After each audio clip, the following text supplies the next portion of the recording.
It's 0427 hours in the freezing dark of the North Atlantic. A sonar ping breaks the silence, sharp, sudden, and unmistakable. Something's out there. Deep underwater, a shadow moves. Silent, slow, deadly. Based on multiple naval reports from late 2024 and early 2025, this is the kind of scenario that military planners fear. A Yasen-M class Russian submarine, like the newly deployed Arkhangelsk, quietly slipping through NATO-monitored waters, close to where U.S. carrier strike groups operate. Above the surface, a fleet moves east. Let's say it's the USS Gerald R. Ford strike group. Routine mission, standard patrol, until it's not. A detection is made. P-8 Poseidon aircraft scramble, sonobuoys hit the water, destroyers spread formation. The hunt begins. In war rooms and analyst briefings, the questions write themselves. How close could a Yasen sub get before being detected? Could it lock onto a carrier group without anyone knowing? And more importantly, is it already happening? Because Russia's undersea fleet isn't just expanding, it's evolving. While their surface navy struggles, their subs are built to stalk, strike, and vanish.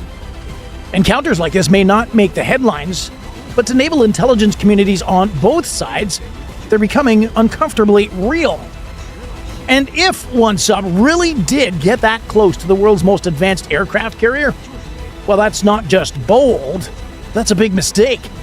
So, what would NATO be facing in a scenario like this? Well, let's break it down. The Yasen-M class submarine, like the Arkhangelsk, which officially entered service with the Russian Northern Fleet in late 2024, isn't just another piece of hardware. It's the sharpest blade in Russia's underwater arsenal. Built under Project 885M, this nuclear-powered attack sub is designed to do one thing better than anybody else and anything else: destroy surface fleets without ever being seen. It runs on a single OK 650-volt reactor, giving it near-limitless underwater endurance. But what makes it really dangerous is its stealth. The hull is coated with anechoic tiles designed to absorb active sonar. Its propellers, engineered for near-silent operation. And its hull shape allows it to slip beneath thermal layers, which are natural sonar blind zones in the ocean. Western analysts believe it may rival the U.S. Navy's Virginia-class subs in silence, something few other navies have ever achieved. Then, there's firepower. The Yasen class can carry up to 40 cruise missiles, including Kalibr for land and sea targets, Oniks, which are supersonic anti-ship, and possibly even hypersonic Zircon, capable of Mach 9 speeds and near impossible intercept. A weapon like that, launched from underwater, turns the deep ocean into a first strike platform without warning. And it's not a one-off. Russia currently operates at least 4 Yasen-class subs, with more under construction. They are part of a broader shift, investing heavily in underwater dominance as a counter to NATO's surface superiority. But why? Because Russia's surface fleet is aging, with ships like the Admiral Kuznetsov often out of action. So instead of matching the US carrier for carrier, Moscow is fielding a stealth-first strategy. Invisible, nuclear-armed predators roaming under the GIUK gap. And speaking of that, the GIUK gap, the choke point between Greenland, Iceland, and the UK, is a critical defense line. If Russian submarines can make it through undetected, NATO's entire Atlantic logistics chain becomes vulnerable. This is why every possible incursion, real or simulated, triggers a serious military response. Because if one sub gets through, what happens when 6 do? This isn't Cold War nostalgia. This is today's underwater reality. Scenarios involving Russian Yasen-class submarines operating near NATO carrier groups aren't just military fiction. They are what naval planners train for constantly. That's why NATO treats every sonar anomaly in the North Atlantic with serious urgency. If a Yasen-class submarine like the Arkhangelsk were detected while operating near the GI-UK gap, the response would be immediate and layered. The first tool in the toolbox, the P-8 Poseidon, America's flying submarine hunter. This aircraft carries advanced magnetic anomaly detectors, thermal sensors, radar, and most importantly, sonobuoys. These are small floating sonar pods dropped in patterns to cover vast sections of ocean. They listen for abnormal acoustic signatures, anything that doesn't belong in the underwater environment. Detection doesn't stay secret for long. NATO destroyers would then break formation and expand their sonar net. Norwegian and British frigates, often operating in the region, would move in to support. Dutch or Canadian helicopters might deploy from support vessels, dipping active sonar into the sea. It's called ASW, anti-submarine warfare. And today, it's part machine learning, part intuition, and all pressure. Because modern attack submarines like the Yasen class are not easy to find. No periscope, no bubbles, no surface trace. Just a needle in an acoustic haystack that's actively hiding. Over the past few years, NATO has stepped up its anti-submarine capabilities dramatically. Countries like Sweden, the UK, and France now share sonar profiles in real-time tracking data. Joint exercises simulate complex underwater scenarios, including the simulated detection of stealth subs in Arctic conditions. In early 2025, naval forces participated in exercises like Nordic Edge, focusing on underwater threats near the GI-UK gap.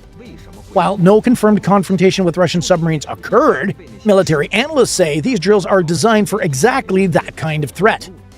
So, if a sub like the Arkhangelsk were to operate in these waters during live exercise, it wouldn't find an easy path in. It would find a kill box. Sonar from above, drones from orbit, helicopters hovering, torpedoes ready but not fired, and the message would be, "We see you." And in this underwater chess match, that's the first and sometimes the final move. Now let's imagine this. It's 0330 hours, somewhere north of the Faroe Islands. The ocean is black, the air is frozen, and beneath the waves, 300 meters down, a nuclear-powered Russian submarine creeps forward. This isn't a Hollywood movie. It's the kind of real-world scenario that NATO trains for regularly. Let's say it's the Arkhangelsk, one of Russia's newest Yasen-class subs. It's running silent, passive sonar only, and suddenly contact. 4 escorts, 1 large vessel. That's a U.S. carrier strike group. In this simulated confrontation, the sub's crew begins calculating. No need to surface, no comms, just a targeting solution, locked in silently. On paper, they've just scored a kill on the world's most advanced warship. But there's a catch. The strike group is not flying blind. Above, a U.S. Arleigh Burke-class destroyer, like let's say the USS Gravely, is already on edge. Its sonar operators pick up a faint anomaly. Too faint for confirmation, but too sharp to ignore. The response is automatic. ASW helicopters lift off from the carrier's deck. They drop dipping sonar arrays into the sea, sweeping for subsurface targets.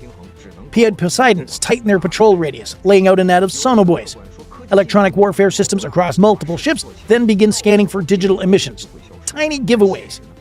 This is a classic NATO move, a multi-layered response designed to isolate and pin any sub-threat. For the hypothetical sub-commander, things get very real very fast. A pair of MH-60R Seahawks approach. Torpedoes armed but unfired. They drop sonar decoys and flood the area with high-frequency pings. Translation: we know you're here. In a real conflict, this would be the point of no return.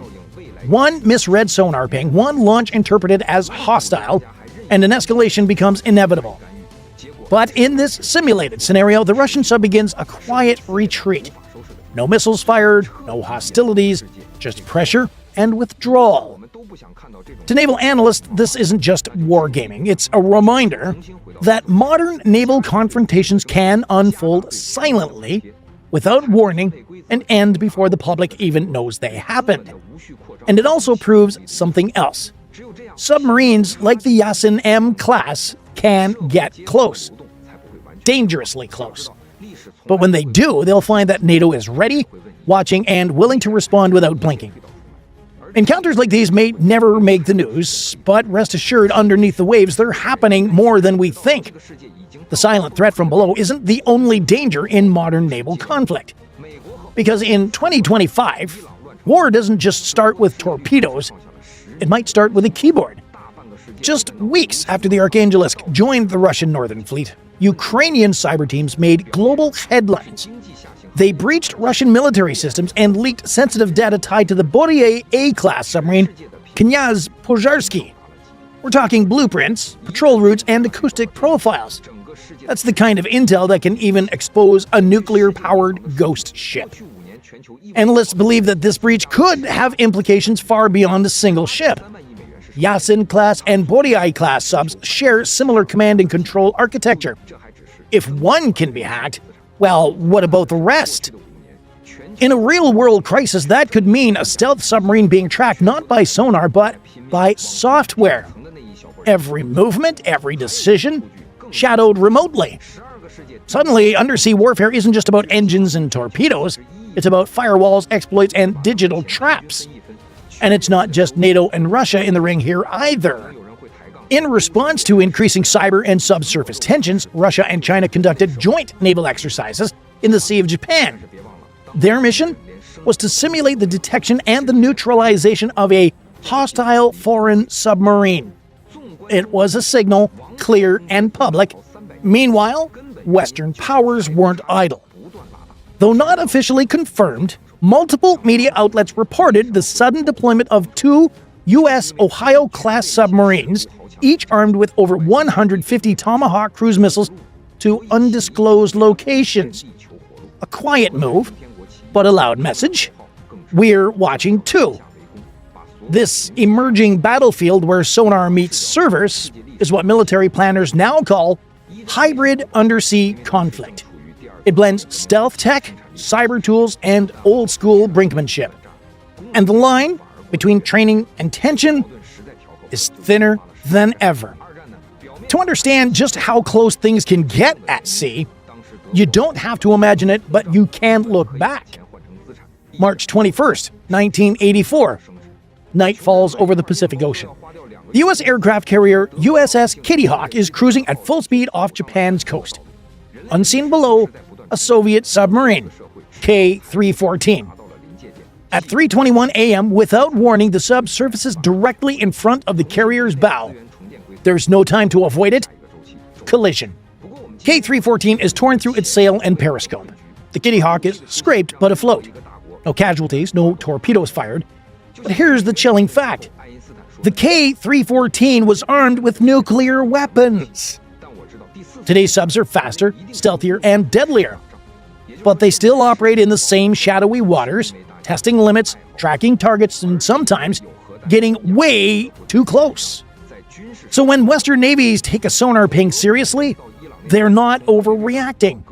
They've seen what happens when the invisible becomes unavoidable, and in the age of hypersonic missiles and cyber attacks, the risks are even higher.